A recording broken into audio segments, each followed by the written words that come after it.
Yoink, blah, tick, tick. Oh. Yoink, blah, tick, tick. Oh. Yoink, blah, tick, tick. Hey everybody, and welcome to the G3 Boardroom. Today we're going to be talking about our top 3 games. Only 3? Really? Only 3? Yeah, I know. It's going to be tough. Now, my games tend to be more of the old school games because I'm too cheap to buy brand new games every time they come out. True statement. So Risk 1972?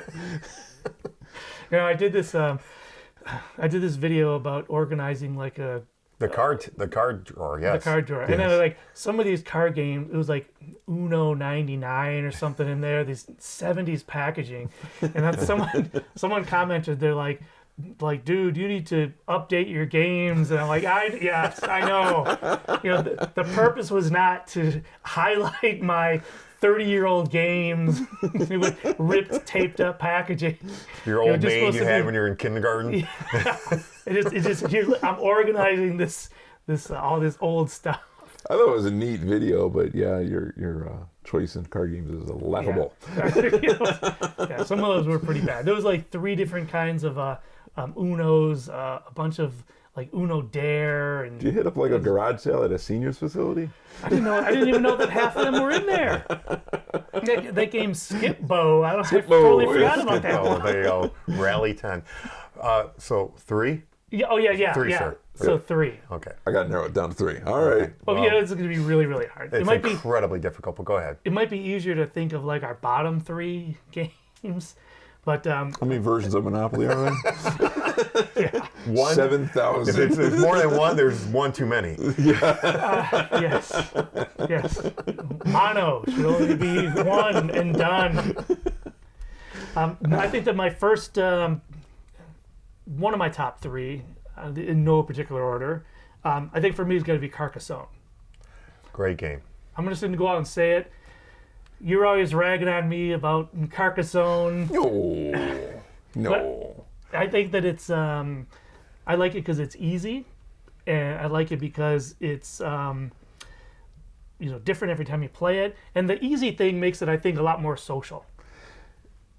I do like Carcassonne. It's a good game. I make fun of you because of Carcassonne, because every game we play, how is this like Carcassonne? And I would say, I defy anyone to find me referencing Carcassonne on any of our videos. You look at the King of Tokyo video, I think it's in that one.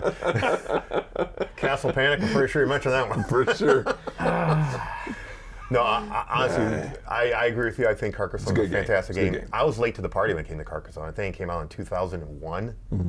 I didn't play that game until 2017, I think. I think the first time I played the game was probably at my house. Yeah, and once I started playing, I'm like, this is interesting, to the point where I actually had to download it on my phone. That's how much I enjoyed it. And now I play it at least once or twice a week on my phone. It's a really, really good game. How much was it to... $5. No, that's not bad. No. Although that must be tough to play on a phone. I could see on a tablet. I make it work. Whatever. I'm not doubting that it happens.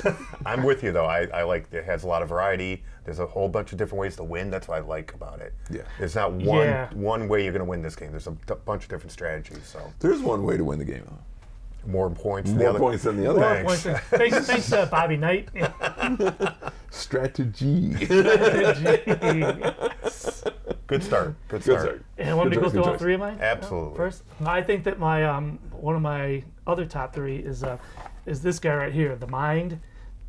This card game is so basic and so fun. I mean, I think that if I think about the hardest that I've ever laughed while playing a game, it's got to be when we were playing The Mind. I think you need to add a qualifier there. The hardest I've ever laughed while playing a game without saying a word. Yeah. Not a single word. Yeah, that's true. I keep trying to get these guys to do The Mind on this channel. One day we might. It's a fantastic game, and I had heard a story about that game actually, that when it was released at like Essence Spiel, there was a line around the block to play this game, and it's so simple. It's a stack of 100 cards. You know, plus I like any game where I don't have to talk to you guys. You don't have to talk to me. You know, just got my thoughts. I'm good. It's But there's a brilliant game. There's It a lot really of is. communication that goes on non-verbally when you're playing this game. Oh yeah, physical tics. Yeah. That or just, you kind of get a hive mind connection going a little bit when okay, he's waited a little bit long, and he usually doesn't wait that long if he's got a 10, a 10 number difference, and so. It's really interesting that if you play it with the same people enough, Yeah, you learn. You'll win. Yes. Because you just start to figure out, okay, Dave waits 10 Right. beats before he'll play his card. Right. Jason's impulsive. He's going to throw his card out there right away, And so when you play with the same group enough on that one, you will win. It's like it becomes like a hive Yeah, mind you really kind do. of You thing. start connecting. It's really weird. Does that make it more fun? Like, is this game better to play with people you've known forever, or better to play with as an icebreaker? I would say people you've known forever. Won't be as fun if you don't know people. I think it'd be I don't- if you have the right mindset and you think it's funny to No lose, pun intended. Yeah. I don't know. We just brought that up a couple weekends ago with to my daughter's gymnastics competition, and her girlfriend sat down and played it for the first time, and everybody was staring around at them at the hotel. Why are they laughing so loud? What is going on over there? They absolutely enjoyed it, and they didn't care if they won or lost. So There's one thing I do have to point out about this game that I really don't like. What's that? On the side of the box, it says, "Let's become one." And that's just kind of creepy.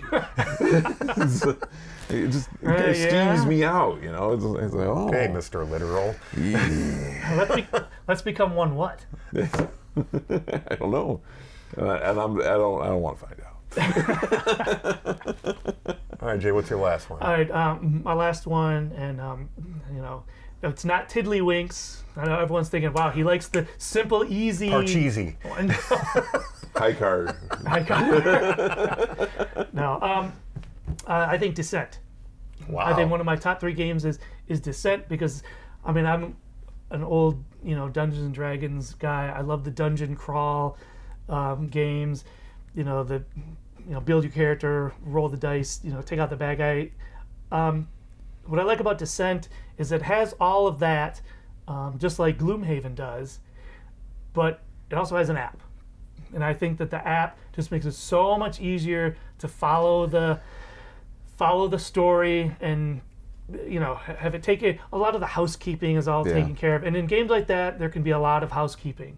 That's one thing that I didn't like about Gloomhaven, but I think Descent was so cool. And I also love how Descent has the multi-tiered 3D board. So to clarify, you're talking about the new Descent that came out just last year, because there was a Descent that has been out for a few years, right? So the newest one, yes. Yeah. It's quite good. I like it a lot. That's a game that I'm sad that I'm not playing right now. It's that good. It's like I want to play more of this game. My only problem with the game is it takes a long time to play it. The scenarios are long, and so it's not even a problem. It's just I know I got to budget the time in there, and I know my wife's gonna be squawking at me to stop playing games, and so that's really my only concern about the game. That's a really good game. I like it a lot. Excellent.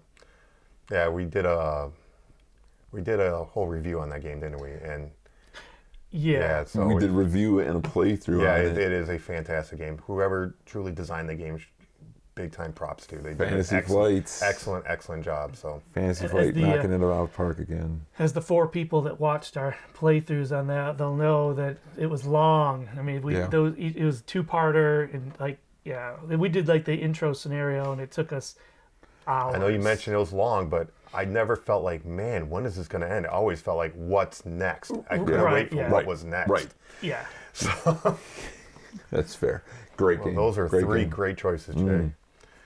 You want to go or I want to go? I will go next. He doesn't have his 3rd game chosen. I do. Yet. I chose it. I chose it. All right. So, again, you're going to notice, I think, from all 3 of us that most of our games, I think, are at least 5 to 10 years old.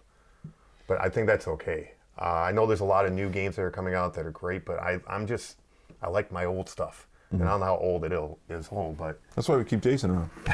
we'll start with this one. How old is old? Lords of Waterdeep. Lords of Waterdeep, I think, came out in 2011, something like that, around there. They call it a Dungeons and Dragons game, but it's really not. It's more of a worker placement, resource management, card dealing, stick it to your neighbor game, and I really, really enjoy this one. There's a whole bunch of different ways to win, a whole bunch of different strategies. Every time you play the game, it's something new. I really enjoy that. And again, it's rare to have games that you can play up to 5 players. It seems like all games are like stuck on 1 to 4 or just 2 to 4 players. I think there's a lot of detail, and the expansion to the game is usually expansions feel like they're just thrown in like, oh, we need an expansion, so we just need to add some extra pieces. Whoever designed the expansion did a fantastic job. It's called Scoundrels or Skullport. It really adds a lot more to the game, and just overall, just one of my easily top 3 games of all time. It's a fantastic game. It is a good game. I like it. We have played it. I know Jason's thinking, have I played this game? You've played it. What, I have? I was going to say no. I say, well, I've never played this game. Look at the back. You've played it. It's a good game. The worker placement can be tricky. Do I want to do this or do I want to do that? I have limited options, or I have all these things that must be done, and I cannot do all of them. So how am I going to go about doing it? It is an interesting game. It's another one I'd like to play more of, but it's a good choice. It really is. I'm a big fan of it. I think, didn't we play this? We might have played this on our gaming weekend, didn't we? No, No, I keep bringing You keep it. bringing it, it keeps not hitting the table. I keep pushing it. I'm just, Well, you can tell by how banged up the box is. Oh, The yeah, game it's brings in a moved lot of around, places. yeah. Yeah. I play the heck out of the game. The box is banged all to hell, but the pieces are pristine. Hey, that's what the box is for. That's what the box is for. It took a hit. Now, my second game I have to mention. Now, I wish I had the original box, but for now, all I have to show is the expansion, but it's Marvel Legendary.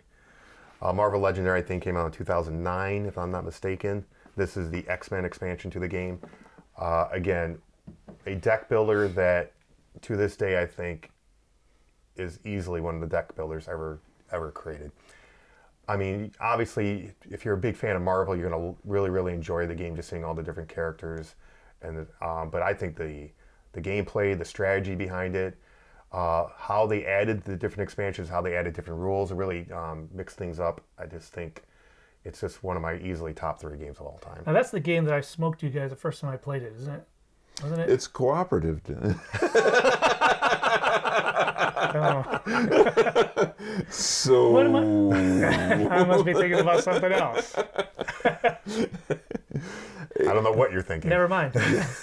you played it. Yeah, no, I know that I played it, and it was a lot of fun, but I could have swore that whatever. Legendary is the game system that refuses to die. And I think it really is because it's just that good. Correct. It's really good. It has great variation. They continue to add expansions that tend to add a keyword here, a keyword there, but none of them seem to overpower anything. The original set for Legendary is very entry level. It's very easy. It can be played with anybody. If you play with anybody, it's very easy, but when you start adding the expansions, it becomes harder and harder and harder. Like, out of that box, I want to say that isn't Apocalypse in that box? No, this one has what was considered the hardest villain of all time, Dark Phoenix. Dark Phoenix in there, yeah. Where she destroys one color of the deck. You know, and the Fantastic Four expansion has Galactus, and he eats the city and the entire board. But I've got 2 interesting stories about Legendary. My first interesting story about Legendary was this. The year I picked it up around Christmas. I told Dave, I'm like, dude, I've always wanted to play this game. It's called Marvel Legendary. I've always wanted to play it. I got it. He's like, yeah, me too. He bought it like the same time. He's like, I always want to play it. I got it. And then we eventually just merged our collections into one big collection, which sits at my house and frankly really doesn't move. It's in like 3 big wooden boxes, and there's so many 2,000 cards. Easily. My other story about that was, at one point, Dave and I sat down and he said, here's a bucket list thing. I'd love to play all every single one of the masterminds. And I think we played 107 games. Yeah, I mean, 107. Just, you know, and I kept track of it on a laptop. How many times we won, how many times we lost, and you know, we just played through all of them, and it was just, it never got boring. It's a great game. It really is. When was that? How long did that take? At least About a year. At least a year. Yeah, about a year. It's a great game. The problem with it right now is some of the older expansions have just gone through the roof in cost, in price. Right. And so if you didn't pick them up when, you know, so now you're paying a box like that, I think is retail $39.95. Yeah. And I think that expansion right now is probably going for $150. If that, yeah, if not more. You know, yeah, and so it's out of print. You just can't find a lot it. of them go out of print, but they're still releasing new content. So Right. even at my house, which contains the whole collection up to a certain point, there's like 4 more expansions after that. And again, you know, I'm married to a wonderful woman who will notice if I suddenly spend a whole bunch of money on a game, and she might have an opinion on that. So I'm not keeping up with it as much as I should. But yeah, it's a great game, and you've played it. Yeah. I only have one good story about Marvel Legendary. It's, but unfortunately, it's when I smoked them the first time we played it. But obviously, I'm thinking of a different game. So my best story about Marvel Legendary is not about Marvel Legendary. Now, my third one, I had a hard time deciding on my top 3. So I grabbed one that, you know what, I think needs more love. And it's, honestly, I don't know if it's in print anymore, but it's right here. It's called Black Orchestra. Now, I need to make a disclaimer. I do not agree with, nor have I ever agreed with, the Nazi Party or their propaganda. Aren't we just supposed to say the subject matter of the game? Yeah. Can we even utter the word? That being said, end up getting banned from YouTube for using that word. that being said, it's a fantastic game. I think even though it does deal with a delicate subject, the way they designed the game historically, it's incredibly accurate to follow through what went down during World War II. Yeah, a lot of the flavor text on the cards was like real historical events, and that is a really fun game. There's a lot of kind of tension in it, and it sort of reminds me of watching the movie Valkyrie. You know how it ends, but even though you're watching the movie, there's a lot of tension. And playing this game, it's sort of, you don't know how it's going to end, but I mean, there's still a lot of excitement. And not only that, one of the characters in the box is Stauffenberg. Yes, the guy that Tom Cruise's character. Oh, yeah. There's a couple other guys in there too. Continue, Dave.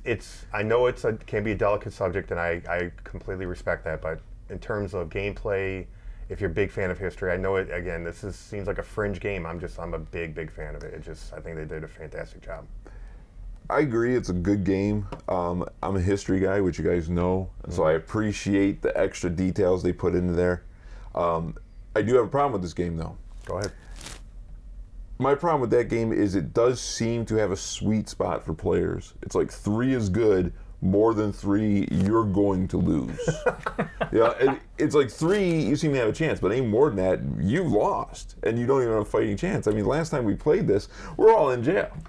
Constantly all in jail, and one dude's running around not in jail, and that's why we didn't lose, because if everybody goes to jail at the same time, I'm pretty sure that's a lose condition. That is correct. And so you lose, or you go to jail, lose all your stuff, we make all kinds of inappropriate jokes, and then you're out of jail. But we could never gain any momentum when we had more than 3 people. When we had 3 people, we won. I thought that when we played with a larger group, we did better, because there was more people dividing up the tasks. And see, I tend to agree, but to each their own. Do you ever recall winning when we had more than 3 people? I have played this game at 5 and won, yes. Is it on video? Didn't we take this on Gaming Weekend once? We did. Yes, we did. Didn't we win? Yes, we did. There was like 6 of us playing it that time. No, we lost. We lost the last time. I thought the last time 3 of us tried to play it. I think that's a different video. You guys. The last time we won this game, I've got a picture of Dave holding up the "I killed Hitler" card because there's a special. Figuratively. Yeah. If you killed Hitler, no one will blame you. I remember seeing that picture, but I wasn't there at the time, so. You were there. You don't know where you were.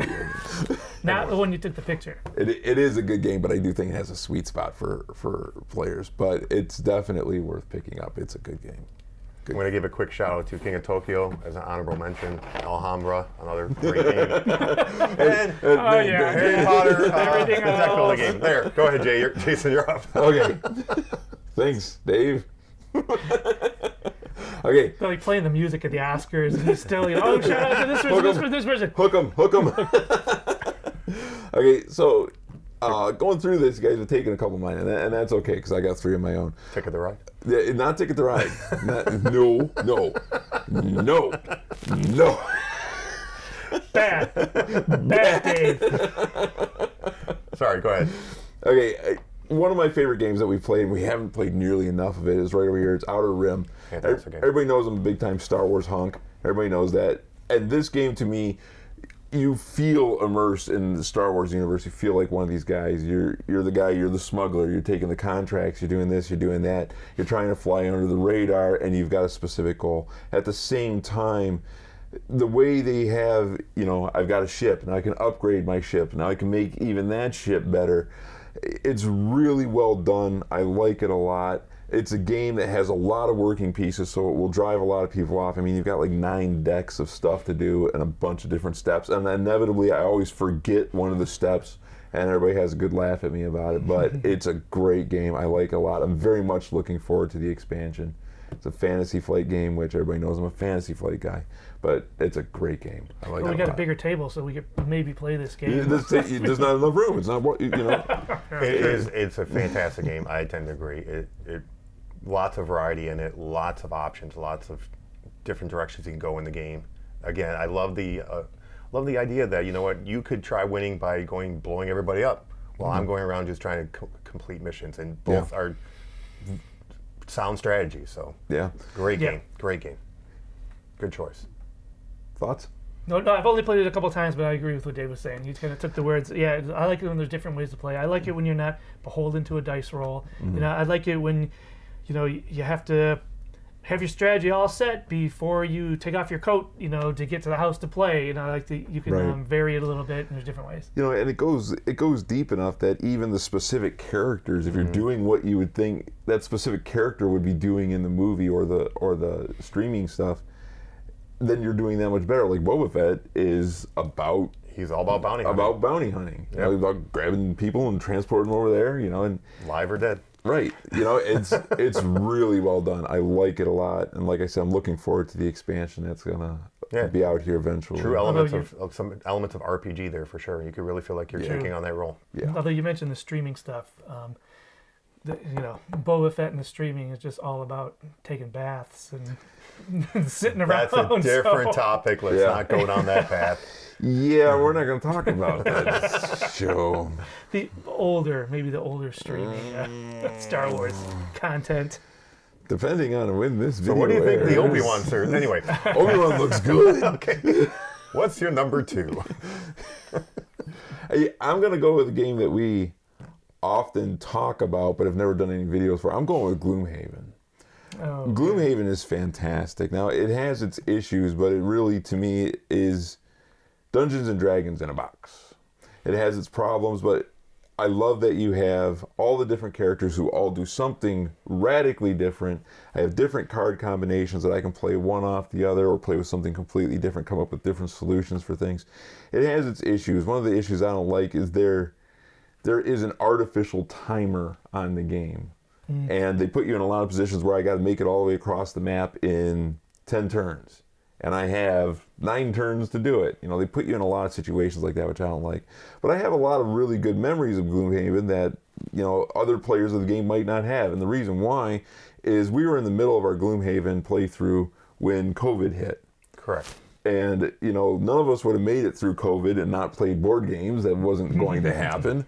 And so, we finagled in our best, the best way possible. We finagled so we could play it online. I had the game at my house. These guys had their characters.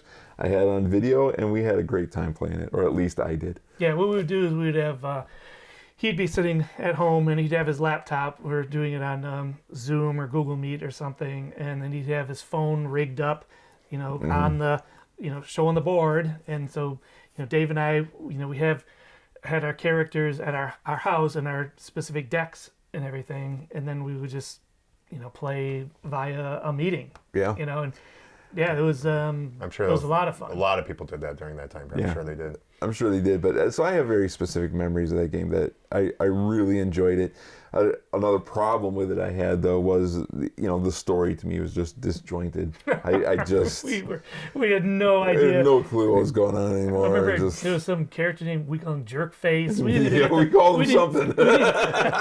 We didn't even get the names right. There was way too much, and see, that's why I like Descent better, because Descent sort of helps you through some of this story. We just didn't have a lot of time to read the Silmarillion, that was the flavor text of this game. So, have you ever tried to read the Silmarillion? It's like reading a dream. Okay. It's like reading stereo instructions in a language you don't speak. I like Gloomhaven for a lot of the same reasons. It's funny because, we did a little bit of research on what characters are good, and I played. I was the bard. Like when we finished up, and there was one card disorienting dirge, and if you're playing if you're playing the soothsinger and you have that card out, that's just so OP. You just roll over everyone. And it was funny. I remember reading about that online, and the only thing I could find was someone who was saying, oh yeah, there's this one card, disorienting dirge, but it's stupid. No one ever uses it, and I'm like, we used the heck out of that card. Yeah, we did. That thing, we just crushed so many levels with that combo. Not only that, I believe that combo was, and I'm sorry if you already stated this, that combo was they drew 2 cards and you took the weakest of the 2. Is that how it was? That's how it was, yeah. Everyone that attacked you would have to draw 2 attack cards and take the lowest one. Right. And then, when you were playing with him, I was playing with the Plague Herald, who throws curses in like crazy. A bunch of curses in the deck. And so he's drawn 2 cards. Oh, curse, sorry. That was a deadly combo. We went through rounds that not getting hit. And right. I remember when you said that, all I could find online was a guy bad-mouthing it. Well, that guy doesn't know what he's talking about. Maybe it was because of the combo, because I was playing with the bear guy, the guy who controlled the bears at the time, and I just sent my bear in. They couldn't hit the bear because they were constantly getting curses. He just go and clean up everybody. We did get to a point in the game where we were running a just unbelievable team of just massacre, and that's the way the game went. It's a very good game. I liked it a lot. 80% into it, and then it just felt like at the last 20%, I'm like, that felt like, man, is this ever going to end? Yeah. I hope I don't get to that point in Descent, but it really, 80% into it, I thought it was fantastic, and I'm like, I think I've had enough of this. The other good thing about Gloomhaven it really is the one game I feel like you could rob a bank with. That thing. The box weighs 23 pounds.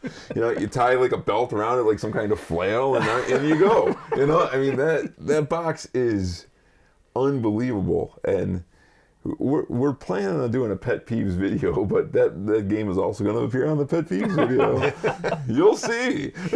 So anyway, moving on from that, I want to give my number 3 spot to a unusual little game that I really enjoy, and I'm actually going to pick King Domino on this one.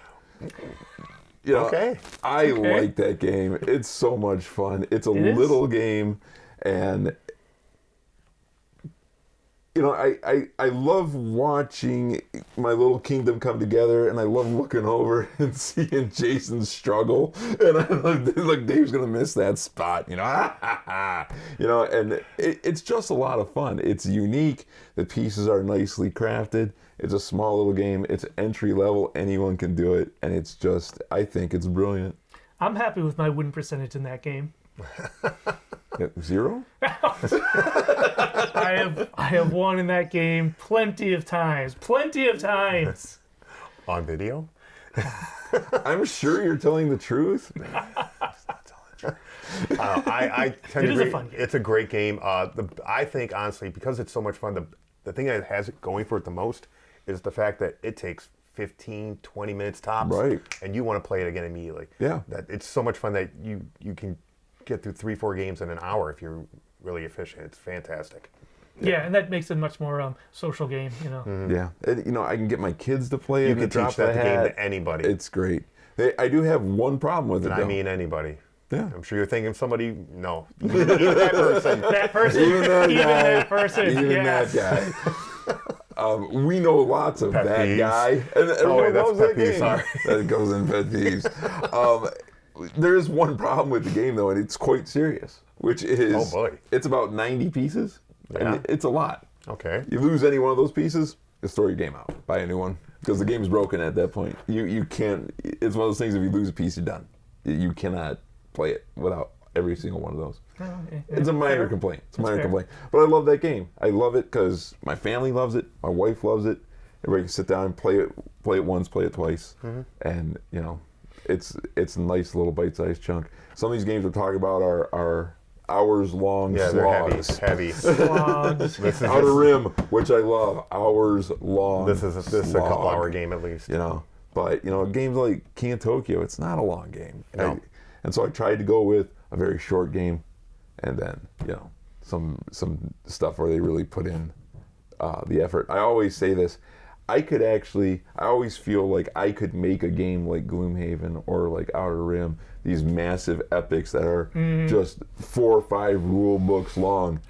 I am not smart enough to make a game like The Mind or a game like King Domino or a game like Carcassonne, which are brilliantly simple. Yep.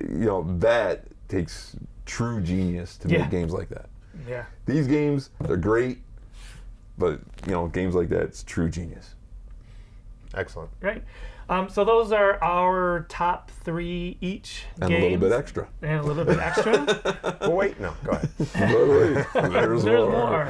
Let us know in the comments what your favorite games are. Let us know in the comments why you think everything I said was smart, and why these guys are idiots. Go ahead and put that in the comments too. Nothing I haven't heard before.